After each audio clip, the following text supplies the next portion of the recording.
He's editor-in-chief of Breitbart News and a New York Times best-selling author. And on this podcast, he brings deep research, prescient analysis, and world-class guests. He's Alex Marlow, and this is The Alex Marlow Show. All right, this is The Alex Marlow Show. Thanks for being with me. The show is in incredibly healthy shape, all thanks to you, and I want to recommend something you can do for your health as well. Maybe it's a friend, maybe it's a parent, maybe it's yourself. Could be moving a little slower, skipping workouts, avoiding the stairs because of pain and stiffness. The reality is your mobility doesn't just vanish overnight. It's a slow decline, and by the time you notice, it can feel like it's too late to fix it, and that's why I want you to take this seriously. There's a free 60-second bone and joint health risk assessment that helps you understand what's happening in your body before it's too late. It takes less than a minute. You'll get a personalized score that will give you steps that you can do to stay active, strong, independent. It's one of those things you'll wish you did sooner once you did it.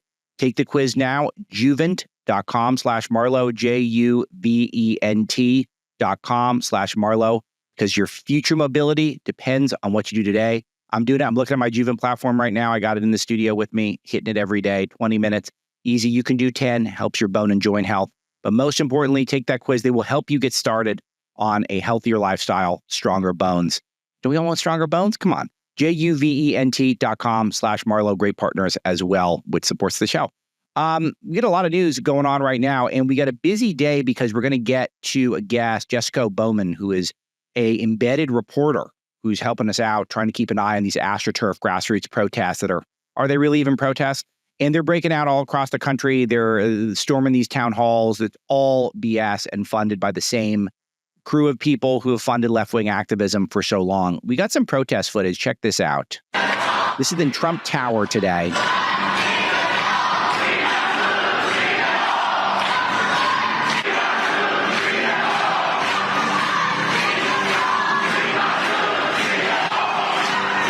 A lot of free Palestine.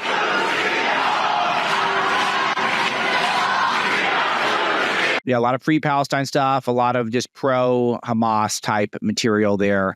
And all of that's deeply funded by who knows what it is. Maybe it's the Soros crowd. Maybe it's the pro-Hamas crowd that figures out a way to get money into left-wing activism. But that is the nature of things at the moment. It really is that you got these Astroturf protests, fake grassroots, and that's what we're going to be talking about. We're going to be talking about how these things are funded, who's doing it, how they're getting organized. I've got one of the best coming on in the second half of the show to talk about. I got one more protest clip. Let's play this.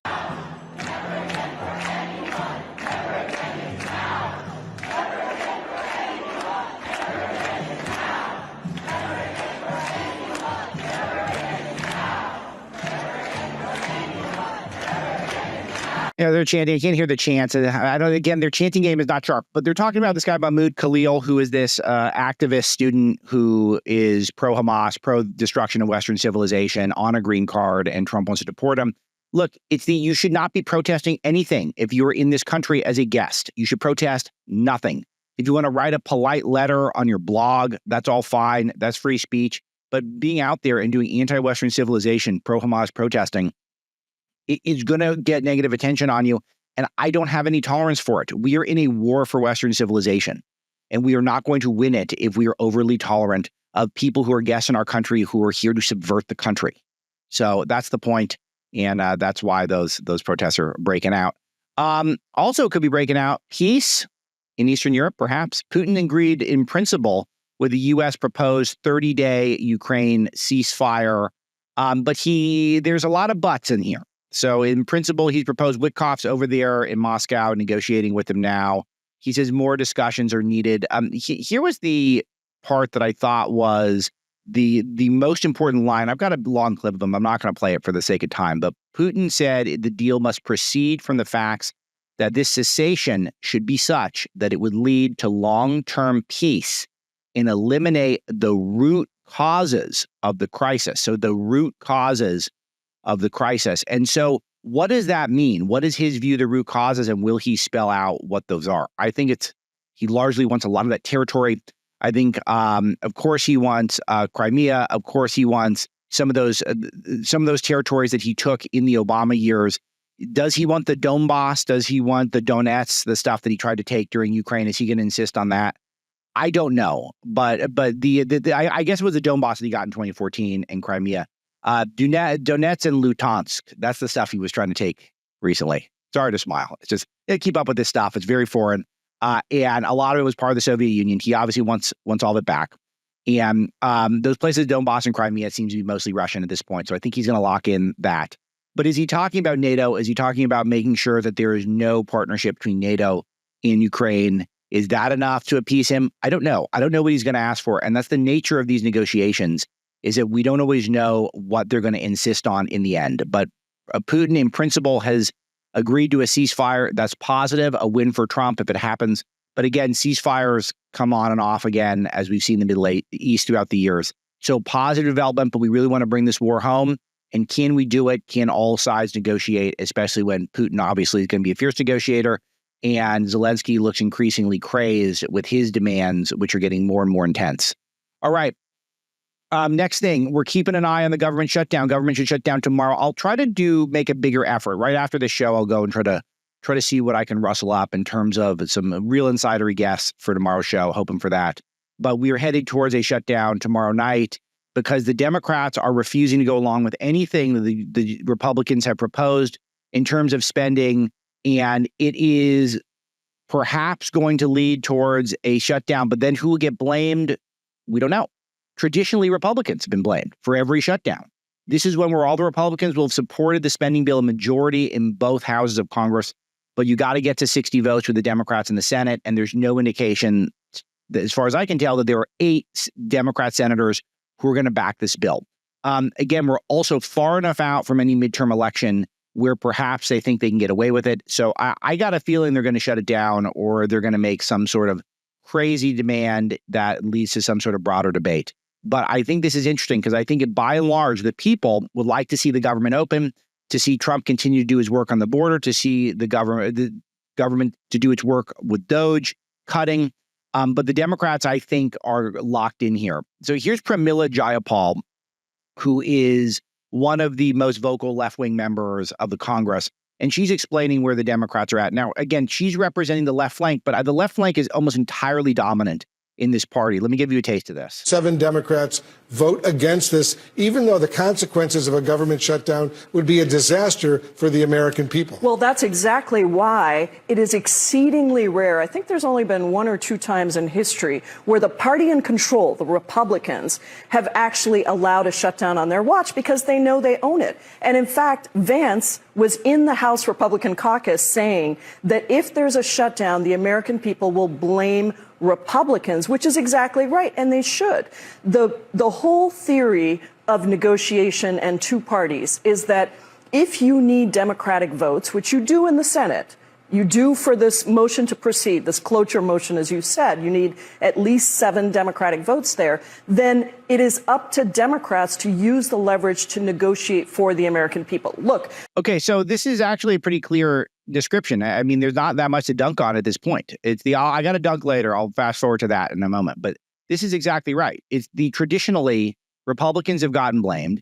And we do need Democrat votes. And the more Democrat votes we need because of all those really tight Senate races. Remember, we were thinking for a minute there in November, we could get up to 56, 57 Senate seats. And now we're down to, 52, 53? It's one of these things where it is tough to get to 60 votes on spending bills when you've got to get all these Democrats to come back to the table. So it's not a great spot because traditionally Republicans get blamed for this stuff. Of course, the Democrats, this will be a Democrat shutdown if it happens. But that's not how it's going to be framed online. How it's going to be framed online is that this is all Republicans, is just Republicans' fault. The Democrats are out with their talking points. It's really noteworthy that they had all of these Democrat senators and congressmen were tweeting the exact same tweet. I'm going to read it. I'm going to look kind of silly here because I'm leaning in here. House Democrats stand united for a 4-week funding extension that stops harmful cuts, keeps government open, allows Congress to reach bipartisan funding agreement. I'm ready to vote today, tomorrow, or Friday to pass a 4-week extension. This is every single Democrat tweeted this last night. Every single one. I guess that's not true, but I've got dozens I'm looking at. The exact same tweet. So in this moment of great authenticity, in this moment of when the people want to feel like they have real live human beings and not AI bots representing them in the Congress, this is the task the Democrats are taking. It's very unappealing, But they do have some leverage here, and that's unfortunate because Republicans usually cave a lot. So we've got a big backbone compared to what we used to have. I think people have got the memo on the right, but I'm concerned. I'm concerned here we're going to end up giving away too much, and we will see. And more detail on tomorrow's show. I got some more Jaya Paul. Check this out. The harm is far worse. And if Democrats are never going to stand up to Republicans and we're going to be afraid to succumb to their hostage taking of the American people, then there is no difference between Democrats and Republicans. Yeah. So you guys got that? We're hostage taking. That's what we're doing, even though these are popular bills supported by the majority in both houses of Congress.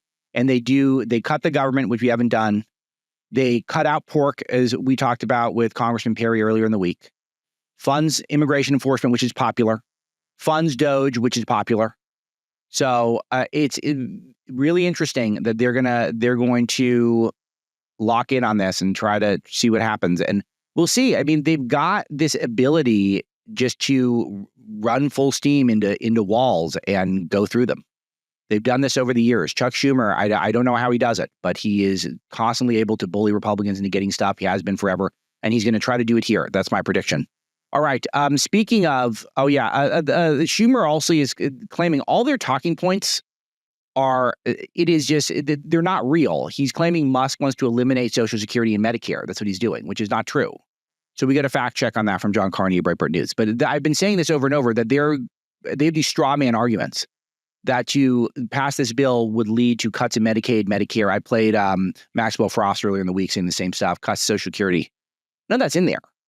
So, and Trump's economy is doing great. So I think we should be taking Trump's word for it. More great economic news. Producer inflation stopped cold in Trump's first month. So when Trump said that we're going to bring down inflation on day one, he literally did that.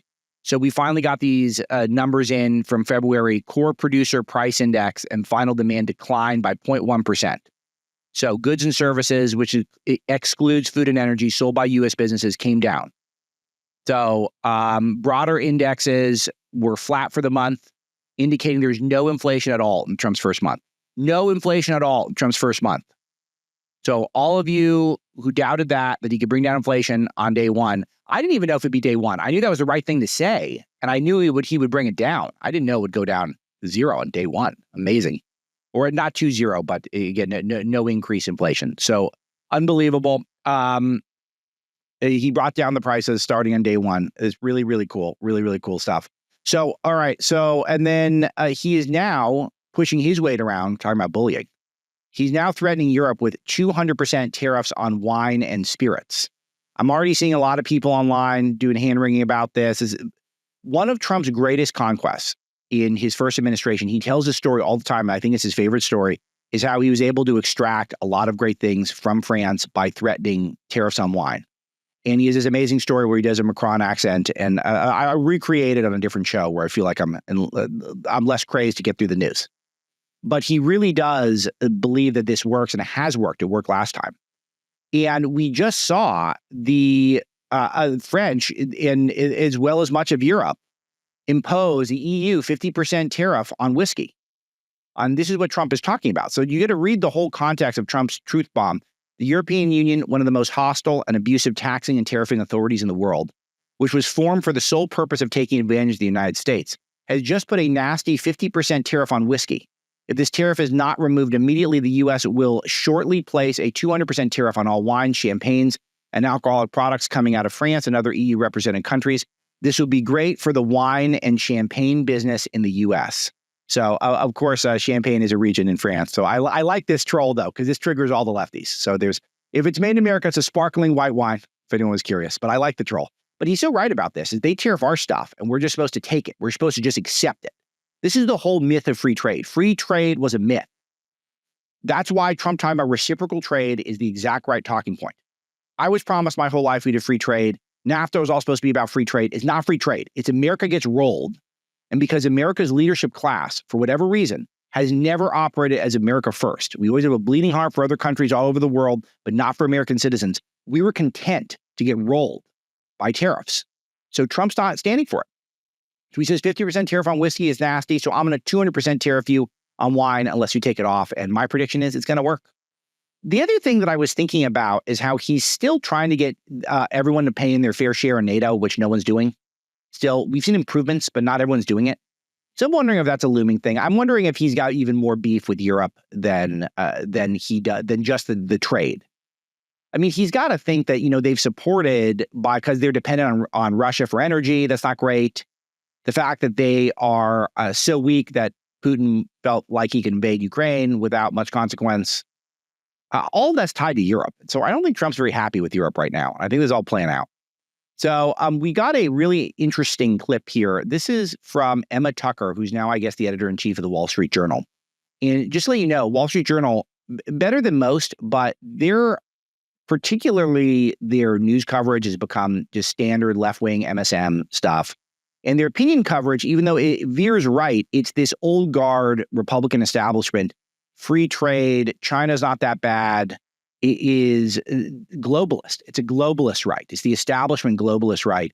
That's very nefarious. It's a bad influence in American politics. So Trump fires off this tweet and has triggered the Wall Street Journal's editor. Let's hear her react to Maria Bartiromo's show earlier today. And we saw each other at the World Economic Forum in January. Yes, in Davos, right? In Davos back then. And do you remember the mood then was so upbeat? And the American chief execs that were there were all so excited. The talk was all of deregulation, growth. So you notice her accent. She's not an American, it's fine. It's I have non-Americans on my staff, and we only have the best non-Americans.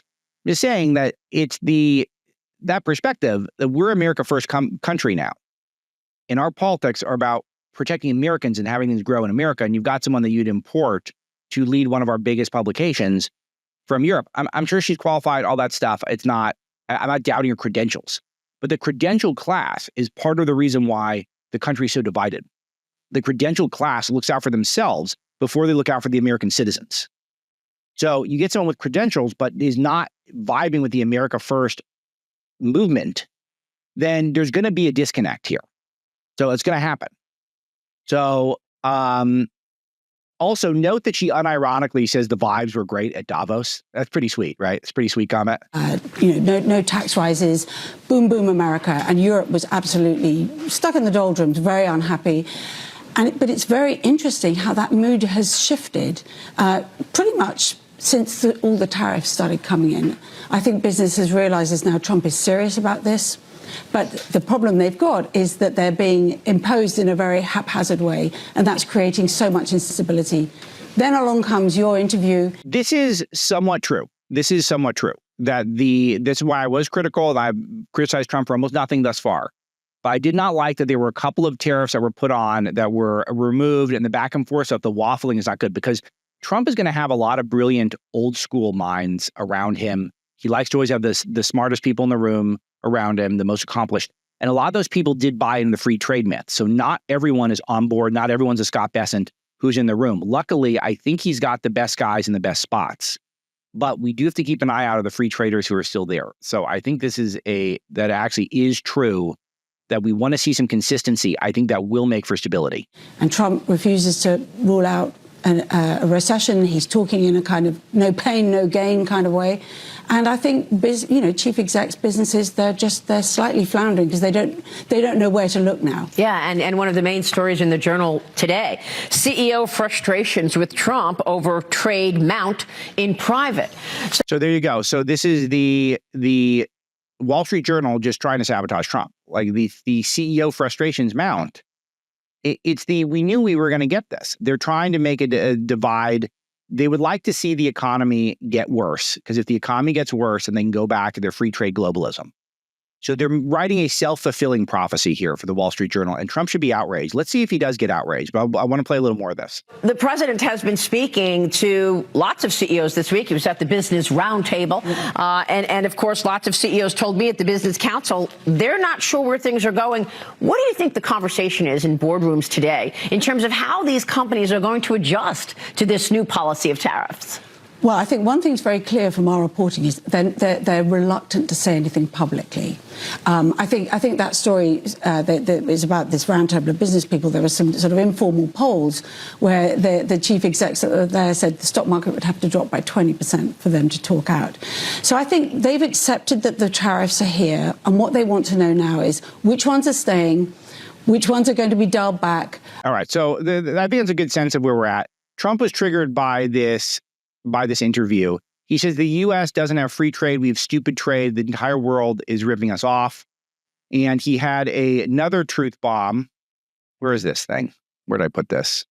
There it is. The globalist Wall Street Journal has no idea what they're doing or saying.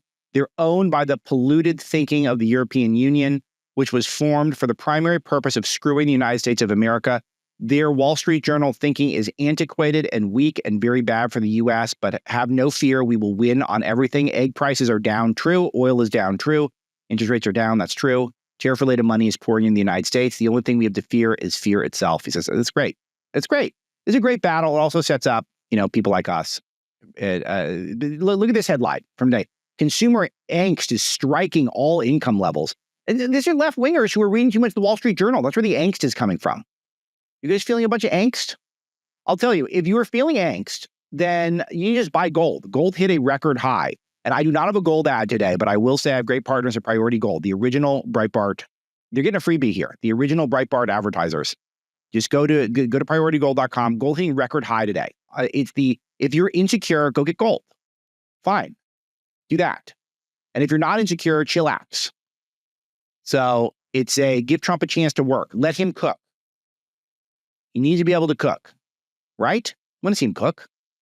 Okay. Other stuff that's out there. It's just the economy is the main thing. Let me just walk you through it.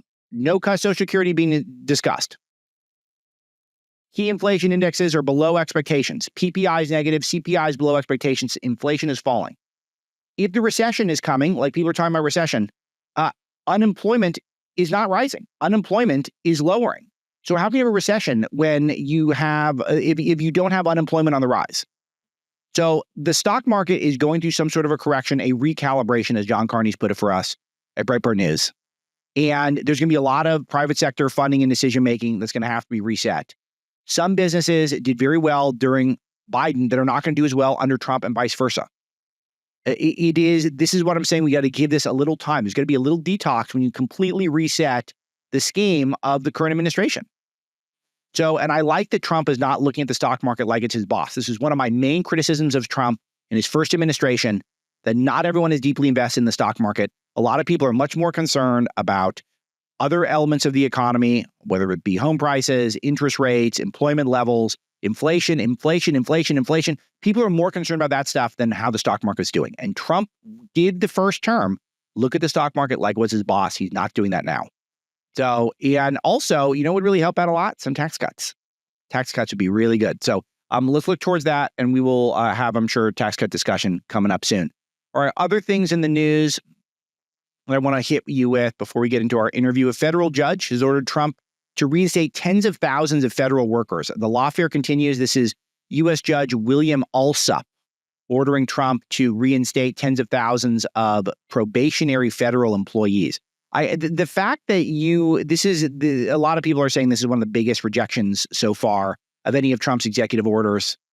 And it's just one of these things where hopefully this will get resolved at the Supreme Court, but who knows? But the main thing is that the lawfare continues, and the thought that these judges on low to mid courts can override the democratically elected president of the United States is real. It is really happening.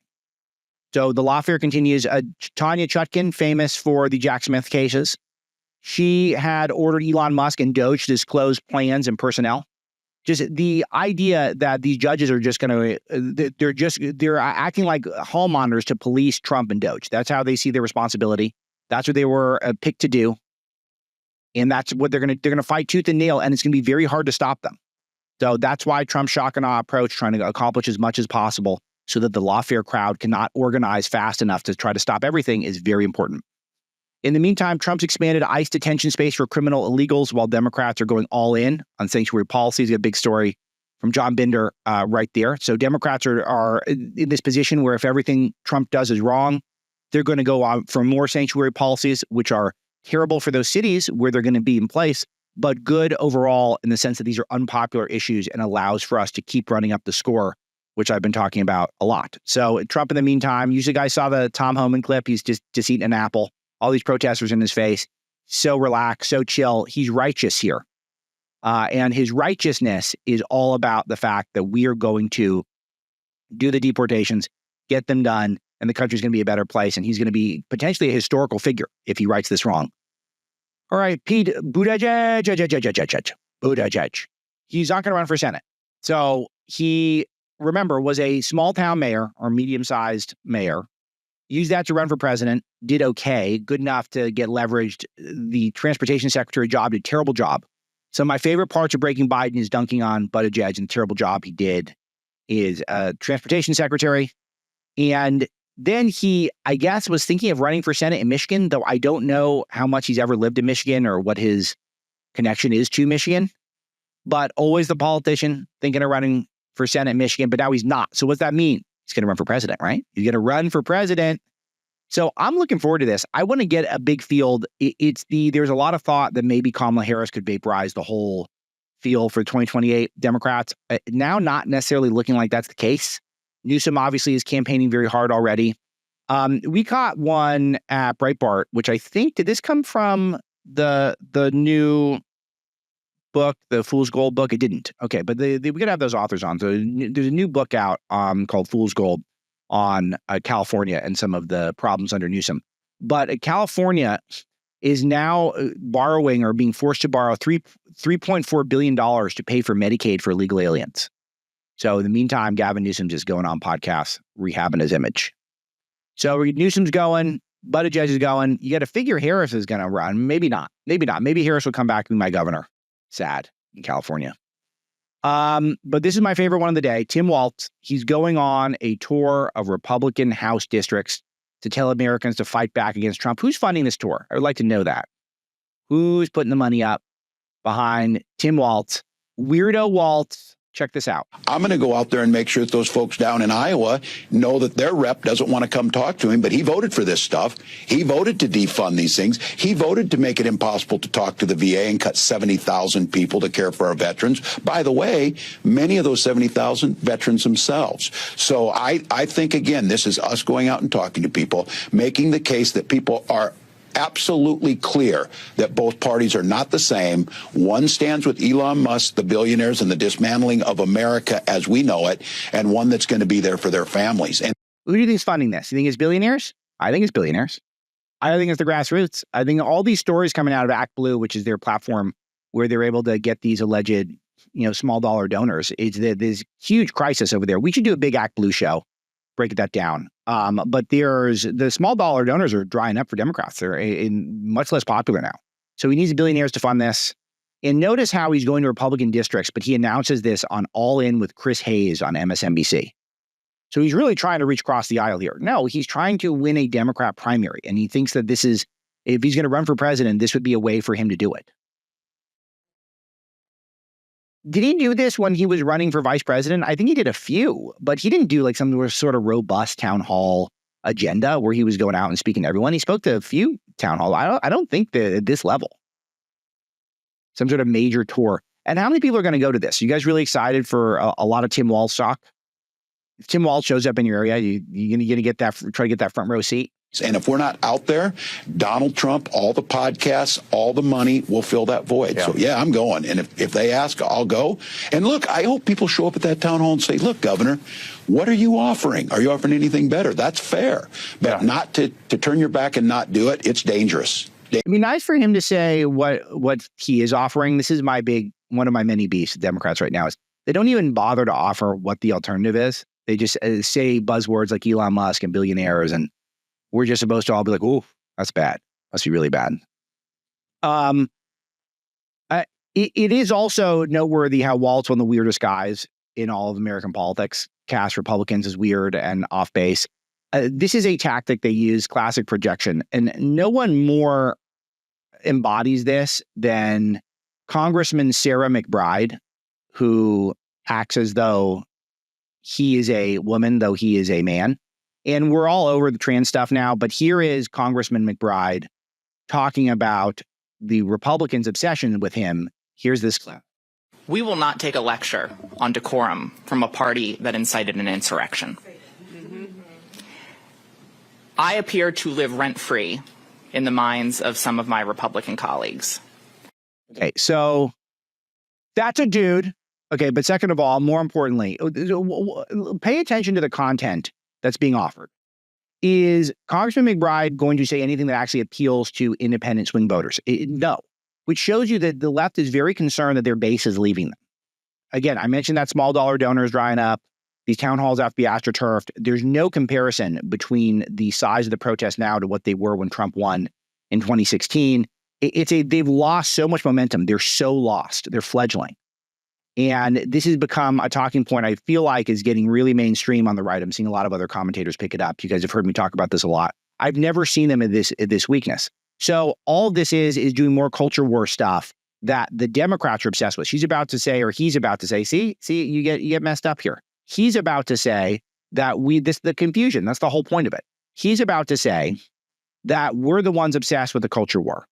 But actually, when you keep putting men who are impersonating women in our face all the time, then we're going to comment on it. So it's not obsession. It's you note it sometimes when you've got these platforms. Here we go. I wish that they would spend even a fraction of the time that they spend thinking about me, thinking about how to lower the costs for American families. I wish. Egg prices are down, inflation's down, unemployment's down. Thanks, dude. I wish they would spend a fraction of the time that they spend thinking about me, figuring out how to make government actually work better, rather than making it work worse in order to prove that government can't work. Just saying nothing. This is in our authentic moment. Do you think that you have someone who is a female impersonator showing up and talking in this staccato cadence like Hakeem Jeffries, who speaks like this but says nothing? Is that working for any of you? Just you do this sort of speechy cadence, but there's no content. How is Trump making the government work worse? We're cutting waste, fraud, and abuse. It's wildly popular. You guys heard it. I played on the show. Even the Pod Save America guys were saying we should have done some of this stuff when Obama was in and Biden was in.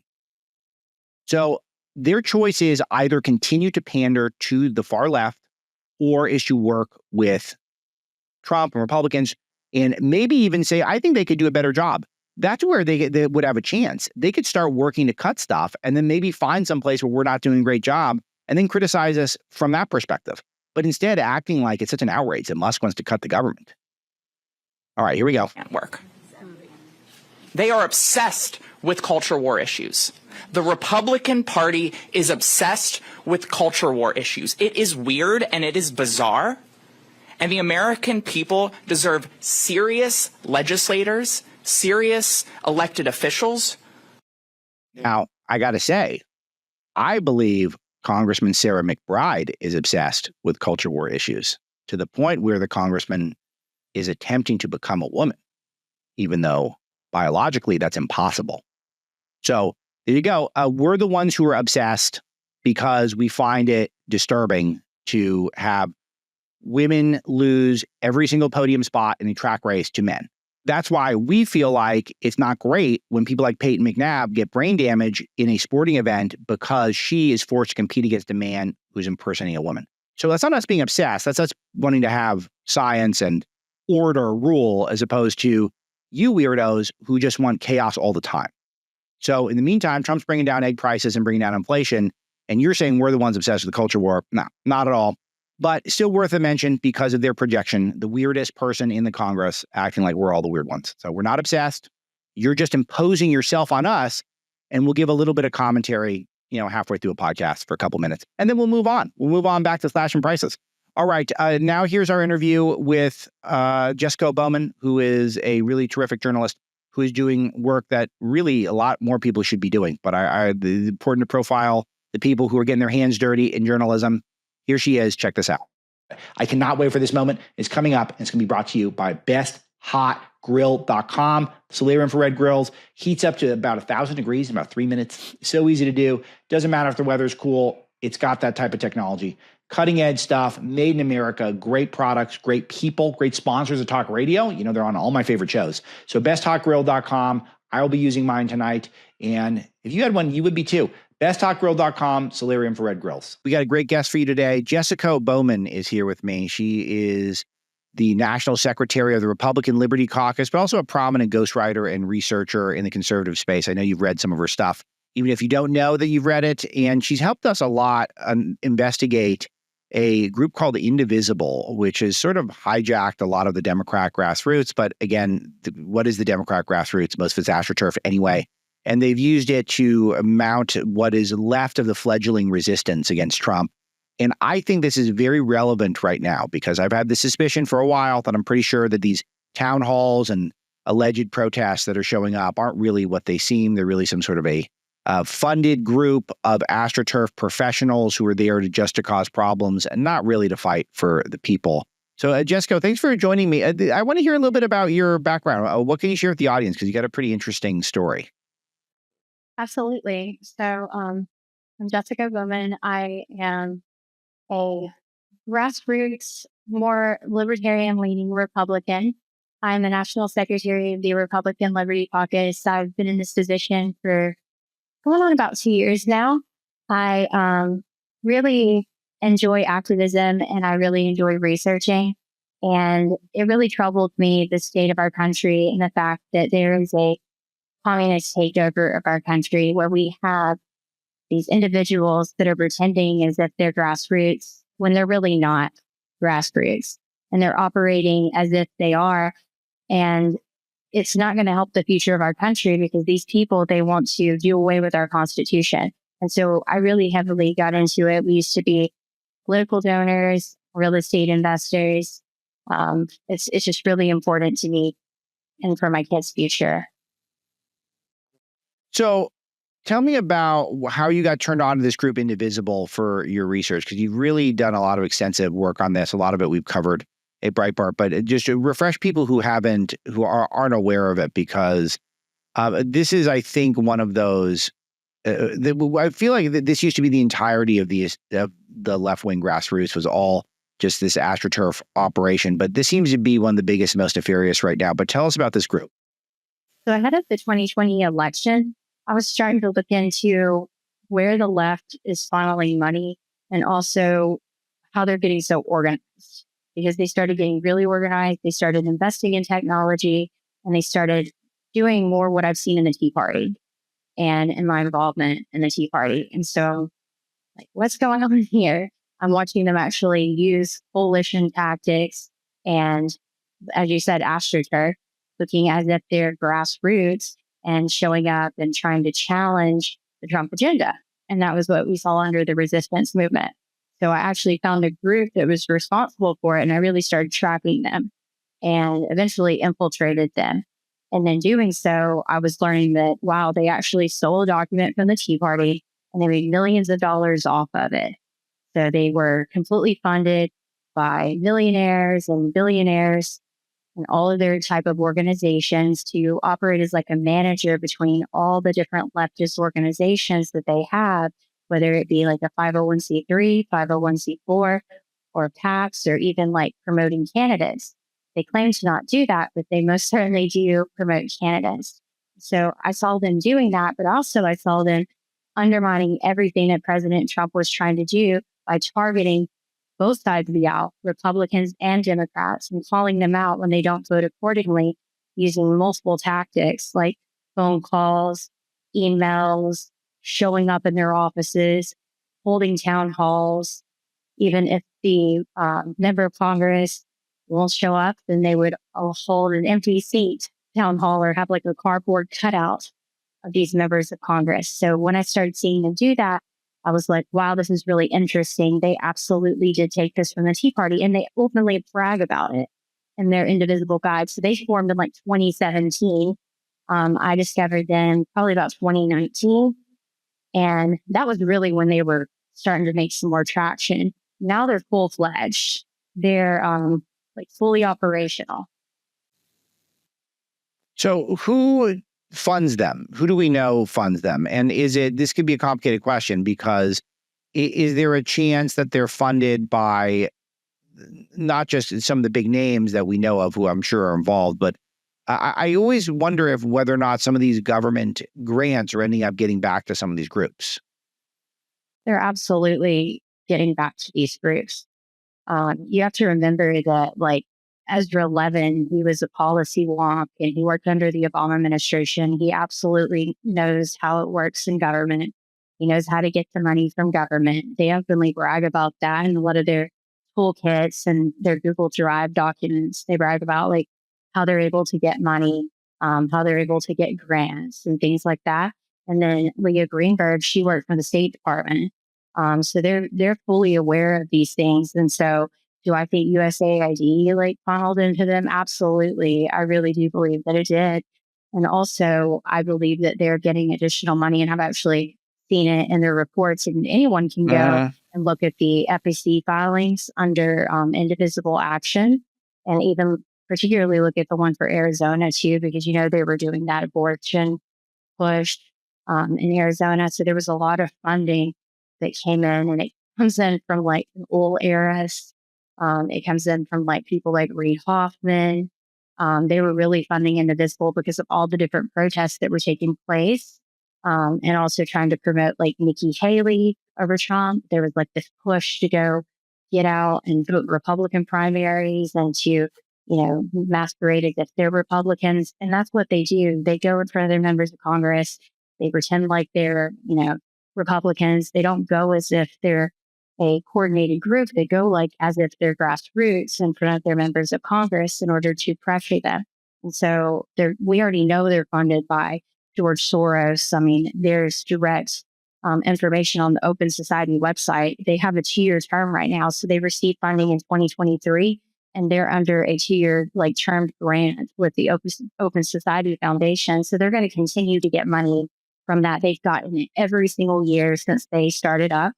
And if you just look into it, they have like a lot of climate change stuff, the pro-Palestine movement. People are funding that.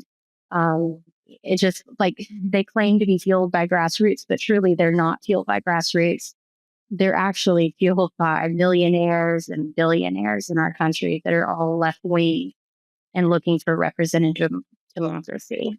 So let's get a little deeper into this, because I'm wondering if some of this NGO money that has gone out, that has been very much in the news, whether or not this kicks back or trickles back to some of these groups, because it feels to me like when you see a Stacey Abrams, she's got an NGO that's got $100 in it, and then the government gets her $1.9 billion to essentially or allegedly spend on environmentally friendly stoves and stuff and ovens for people. We know that all that money's not going to that. So where is it going? And then coincidentally, you see all these grassroots or fake grassroots things pop up throughout the country to protest Trump and Doge, et cetera. Do we know if some of that's coming from the same pot of money? Oh, it absolutely is. I'm watching 501c3s give money to 501c4s, and then they donate the money to Indivisible, like especially a lot of these climate change initiatives. Like there was a particular 501c3 that was really trying to push for the Green New Deal type of legislation and electric car legislation, which is kind of interesting now considering their attacks on Elon Musk. But what they were trying to do with that is they do move the money over to them from human rights type things, like such as like Human Rights Watch, the Human Rights Foundation. All of these things are ways in which they're funneling money back into Indivisible.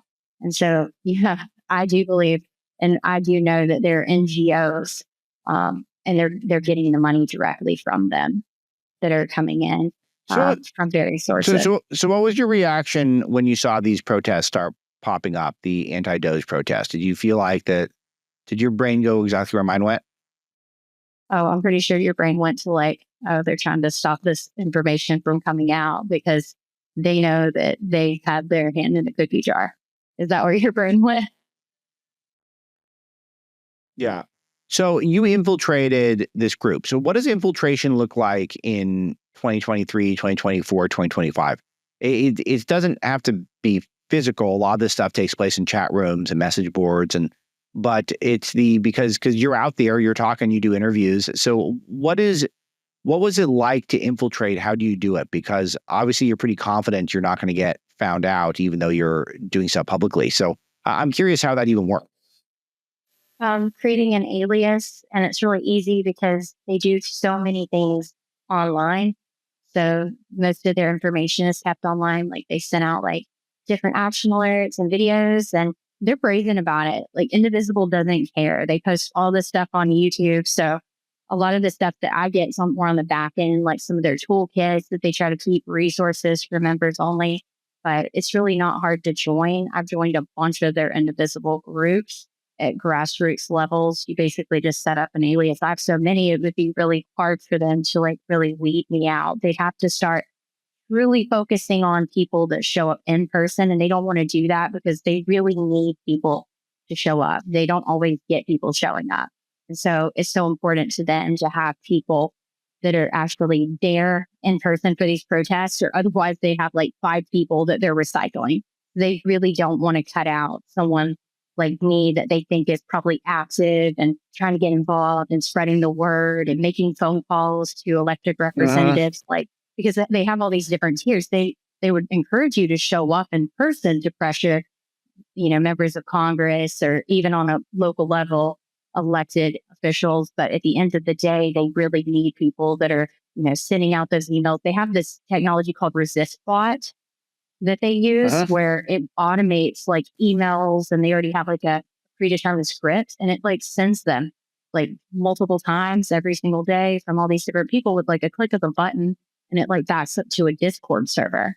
So it's really easy for, these activists to get involved and to get their feet wet and contacting members of Congress. And so they also have like things like automated emails with a click of a button, automated like making phone calls with like a click of the button. They have so much technology that I just don't see how they're ever going to find out that I've infiltrated them. So I'm really not concerned about it.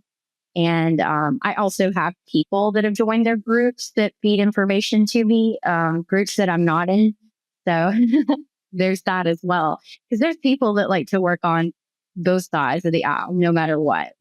Because at the end of the day, there's really not that much difference between like the far right and the far left when it comes to like emotions. That's why Bernie was popular, right?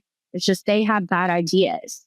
They call all the same problems a lot of times, but their solutions are terrible. And so people a lot of times wake up, realize that, want to move on. And then if I'll connect with some of them and I'll be like, hey, wait, don't drop out of that. Like you need to stay in that as a tool. Right. So you noted to me that they're in 3 big fights right now. They say they can't afford to lose. What are those big fights? So they believe that Elon Musk and Donald Trump are creating authoritarianism in our country, and they want to move the needle towards representative democracy. So the main things is not allowing the Trump agenda whatsoever. That's number 1 for them. Number 2 for them is to increase the number of members that they have in both the House and the Senate, either by way of like finding out information on our side and pressuring them, any type of like scandal on our side, pressuring them to leave over votes, or working really hard and putting a lot of money in the midterms, because they were successful last time in the midterms, and they have been in the past. So their plan is to really do a big push in any type of midterm election where someone's up, where they can be primary. It's really important to them to increase their members in the House and Senate. And the third thing is, regardless of if they don't, they can still operate when they're the minority, as they saw the Tea Party do under the Obama administration with like Obamacare. What they're going to do is they're going to continue to challenge their members of Congress. So back in February, they showed up in 200 districts throughout the country to pressure members of Congress, and, particularly the House, because they were in recess. So what they intend to do is between March 15th and March 23rd, they're going to show up at all the district offices, and in advance, they're trying to pressure both Democrat and Republican members of Congress to create town halls local to them. If they don't create the town halls, they'll create it for them. They'll invite them to the town hall. And if they don't show up, then they'll have a cardboard cutout or a clown or a chicken or something like that present in the room to basically mimic them and mock them for not showing up, basically shame them. A lot of Republican members are not intending to participate in this. They just want to blow it off. But at the end of the day, that's ultimately their plan and their public pressure campaign that they're going to be doing. And, this recess is going to involve both the House and the Senate. So they're not just targeting like the House, they're also targeting the Senate. And then to go back to like the Trump agenda number one, it's really to make sure that anyone that he appoints that has to go through the Senate, that they're doing a high pressure campaign. They're like, well, we only have to flip 4. So we're going to make sure that we target the weakest of the Republicans and pick them off one by one. So I'm curious how you just evaluate for me the Democrats' resistance this time around against Trump, and I guess now Trump and Musk, versus 2017. Because 2017, when Trump got in, they were just full flight with this protests and rallies and the pink hats and just obstructing everything. And it just feels like now it's more tepid, and what is out there doesn't feel genuine to me. It doesn't feel like it's actually comes from people's true motivations. It sort of feels like it's being manufactured from a top-down type level. I'm sure you've paid close attention to all of it. What do you think is what's the difference between the two Trump administrations for you? I would say that in this one, they're working from a place of fear. They're trying to like fake manufacture like, oh, we got this and there's hope, but they really don't feel like they have it this time. And so it's already not genuine. Right. Because you saw the deflation that they had after Kamala. There was this pause moment where Democrats like didn't feel like they could do anything, like powerless. And every single call that Ezra Levin and Leah Greenberg get in, which by the way, they're hosting way more calls right now. They're putting in way more hours into this thing. Like every, I believe it's Thursday, they're having like this thing where they break down and debrief the news for their members. And they go through and they talk and they try to tell them, hey, you have power. Like they're trying to motivate people. Like it's actually kind of funny. I mean, I'm not trying to completely like undermine it because it's really serious. Like people on the right, we really got to get it together. Sure. Can't be complacent. But they are trying to work. I mean, plus they've gotten so big at this point that it's getting a little bit difficult, I think, for them to manage. And so it's getting hard for them to manage grassroots low level and contain them because they've used so many like harsh words. Like they've used so many words that have like put fear into people. And so a lot of their people are driven by fear. That's why we saw it like the Tesla protests that, a lot of them have gotten way out of hand and resulted in vandalism, and their members are part of that. Right. Well, let's talk about those because that's come up this week. The Tesla protests where it started with people putting stupid bumper stickers on their car. And now it seems like they're really targeting Teslas with terrorism, their vandalism. And it seems like it's getting way out of hand very quickly. The left always has had a violent streak. So, but do you feel like this is organized at a broader level, or do you feel like these are just a few angry weirdos who are doing this? It's definitely organized at a broader level. There is a website up that people can go visit that's out there today that, and I've actually posted this on my X account. I've shared some of these events, but they're coordinating it with people locally across their, not just Indivisible groups really, but like multiple groups and individuals are like hosting these events where people show up. And they already have like pre-printed graphics. Indivisible has them in their like toolkit that people can get like signs and stickers and things like you mentioned that basically depict Teslas being set on fire. And it's just a shame because you see where these protests are happening. They're happening at like charging stations. And it says on there that they're actually trying to intimidate Tesla owners. It's not just only about Elon anymore. It's even Tesla owners because they're saying, we're demanding that you sell your Tesla, that you divest in your Tesla. It's so sad because they're targeting individual cars. It's vandalism. So what are the various posts on the stool here? It feels like you've got Indivisible, ActBlue's got to be a big player, MoveOn.org. Is there any individual, be it Soros or Reid Hoffman, that's there? What are the posts that are holding up the House here for the Democrat activists right now? I believe there was an article that came out on like left news media. I can't remember if it was CNN or the New York Times, but it said that the left would be effectively dismantled if like ActBlue were to go away, right? Indivisible would be hurting really bad if ActBlue went away. And the reason being is because they have everything set up through ActBlue. They have distributed fundraising for their different groups that they do through ActBlue. Everything runs through there, and they discourage any like cash or checks or anything like that. So it would be devastating for them instantly. Like they would need a new platform to rise up that can function similarly. And it's really weird because when you look through the financial data that they file, they never update it, but it'll say like needs to get this information for people, like whether or not like it's missing employment information for really big donations. A lot of these people are like not employed that have given donations to them. So you look at it and you're like, this is kind of sketchy. Like, are those real people, or is this some kind of prepaid card that is donating to people under all these different aliases to people that just don't exist? Because they're saying they're fueled by grassroots, but when you actually look at their reports, they get these huge donations that come in from ActBlue, but all their small individual donations, they still show up and they still come in.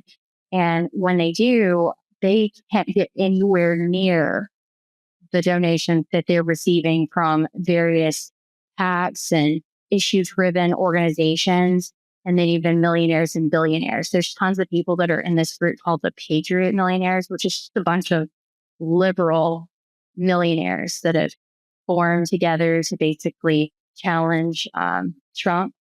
And so they get tons of money from them. And again, it's weird, right? You say that you don't take money of things that could control or on the opposite end of your values, but you do take money from like oil heiresses.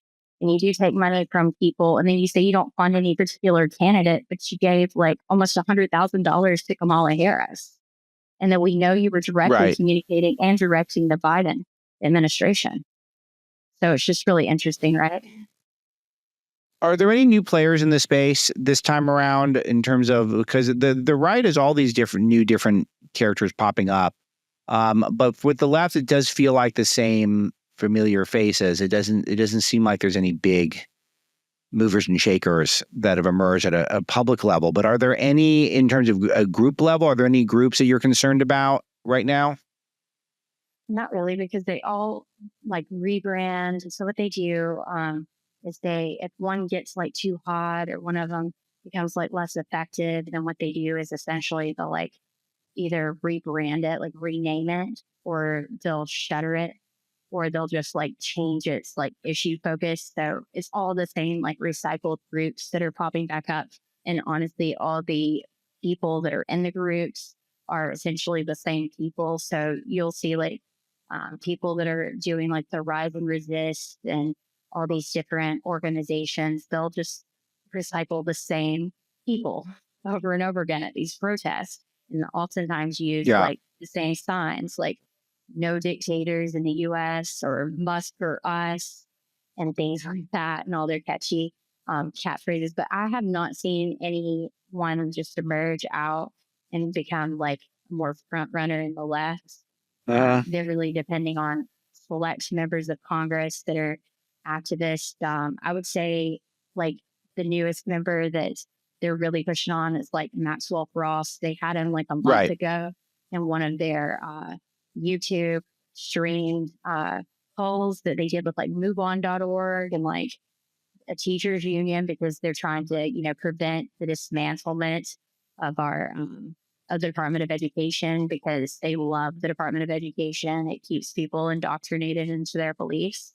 And so they don't want that to happen. So they host that. They have like a nurse that's like challenging like the Maha movement, RFK, and saying like, oh my gosh, look at how many breakouts that we have now of these diseases and it's all his fault and things like that. So they are really driven on feeling emotions and trying to say like Trump and Musk are authoritarian, Trump and Musk are, actually bringing Project 2025 like to America. Right. We're seeing them do it. That's their main goal. So what do you think are they gaining steam or are they losing steam, do you think, right now? Because it feels like the news media is finally latching on to some of the Doge stuff, and I think they're getting some momentum in terms of pushing back against Trump. But it does feel like these protests are pretty weak, and I don't see them engendering the same mainstream support as a lot of the protests to Trump in the first term. So do you feel like that they're satisfied? Do you have any insight from anything that you're monitoring? Are they pleased with how things are going, or do they feel like it's overall relatively pathetic compared to last time? I think to their members, they try to pretend like it's going well, but I think overall they know it's pretty pathetic because they don't control X anymore. And that's why they're really upset about it. And they're trying to latch on to like, they went to Threads and they went to Facebook and then they got mad about about everything Zuckerberg showing up and speaking with Trump, and then that made them mad. Now they're like blue sky, and so they just can't figure out where they want to go and where they want to land. So they're struggling to get the word out on social media to begin with, because they think, okay, we'll just isolate ourselves from this platform, which to me is not effective. To isolate yourself from a platform. And then from the news media perspective, they always invite the media to all their events, but I don't think there's as much interest in what they have going on. I think the interest is more on like the sensationalism of what they do. Like when the vandalism happens at like Tesla and things like that, but it's just not really going the way they want it to go. They don't want to be painted in that light, not necessarily. So it's really not working out. Are there any big names of organizers that we should know that we don't know yet? It's always interesting to expose some of these people. Andrew Breitbart was obsessed with this stuff. My friend Larry Elder, he figured out that this white guy named Eric Mann was really one of the main puppeteers behind Black Lives Matter, which I thought was kind of a mind-blowing revelation. Is there anyone out there who's like that, who should be known to the public, who's not, who's one of the top left-wing organizers at the moment? I would say that those two, like Ezra Levin and Leah Greenberg, they are very prominent behind the scenes. Like, I don't know if anybody really pays attention to like Mark Elias, but he really does have his hand in a whole lot of this stuff. And I don't think that a lot of people really realize his name. People have heard like Reid Hoffman, everybody knows George Soros. But at the end of the day, like Reid Hoffman and George Soros aren't doing the work. I can't really remember this girl's name. I think it's like, I don't think it really matters, but she's one of the main ones behind Rise and Resist. So you go there, you can like see her picture over and over again and see that she's really moving that. Really just the overall thought is it's not really about like the individuals, because the individuals aren't really doing anything. They're using people to do things. They're busing in people to do things. So they're not really necessarily getting their hands dirty. Like you're not often going to see like Ezra Levin or Leah Greenberg showing up to a lot of these things. You're going to see like a lot of the grassroots people showing up to these things. They're just moving it behind the scenes. And I would say those two are the most well-spoken and the most dangerous of all the organizations out there, because those two are the ones that are really driving any semblance of momentum that they have. So here's a big question, Jessica. What do we do about it? Is there anything that can be done, those of us who would like to see the left-wing grassroots or Astroturf? Grassroots is fine, but the Astroturf crowd, we like to see them defunded. We like to see them exposed. What are our moves here? I think our moves are to support President Trump and support Doge, and to make sure that we also are letting our members of Congress know on the grassroots level, as we do, that we do support President Trump and his agenda. And everything that's being said on the left is manufactured. And so the members that they have, that they're targeting like these really deep red areas, and they're pretending like they're Republicans. We need to make sure our members of Congress know that they're not Republicans, and that we do support them, and we do support the Trump agenda. Because if we stay complacent and we stay silent, then the louder voice is going to prevail. This is what we saw during 2020. This is what we saw during COVID. They don't have the censorship arm they used to have. They really don't have the focus and the attention of the mainstream media. So it's really imperative that we capitalize on this moment so that we can actually get our voices out. X is allowed for us to become independent journalism. Anybody can write up something and put it out. Anyone can advertise and put out a space on X. Anyone can post an in-person protest or an in-person town hall. We can do the same tactics. These are our tactics that they stole from us to begin with. So we can actually do that. We need to be letting our members of Congress know that this is the way that we want to vote. And it is most important to show up in person and let them know, especially during March 15th through the 23rd, when we're going to be seeing the left making such a huge push to high pressure campaign. What they call it actually is tactical escalation. And so they're going to be doing tactical escalations on all the members of Congress in every district in the country. And so it's really important that we reach out to our members of Congress and let them know, hey, we support the Trump agenda, and we hope that you do too. And we hope that you don't fall victim to the left and thinking that that's actually your true support, because that's where you get primaried in the future. That's where you lose your seat. You need to stay true to your conservative values, because we do want to see the waste eliminated and the corruption eliminated in our government. And we do want to see the budget balanced, and we want to see all these things that we voted for. That's why it's so important. And a lot of us, we spend all of our time, we work and we have other things going on in our lives. Not everyone's an activist. And that's okay, but it's just important to make sure that we do stay involved and we do stay supportive of the things that we voted for as Americans, because these people do want to take over our country. They do want to change our Constitution. They do want to change us from a constitutional republic to a representative democracy. That is ultimately their goal and plan, and they're mission driven on it. And so it's imperative that we don't get complacent, that we stay involved, and that we really show that we care. And I'll just say this too. If you saw on Twitter back in the day, if you 10% of the voice, 10% of the audience that actually felt a certain way, that was the main voice that was pushed out. And a lot of corporations changed their opinion based on that voice, but it was all fake and it was never true. So we have to make sure that our voices are being heard now that we have that opportunity. Jessica, where can people find you online? They can find me at X at Jessica Bowman. Very good. Everyone should check it out. Great reporting, and I appreciate the bravery. Going in and infiltrating groups is not for people with weak stomachs.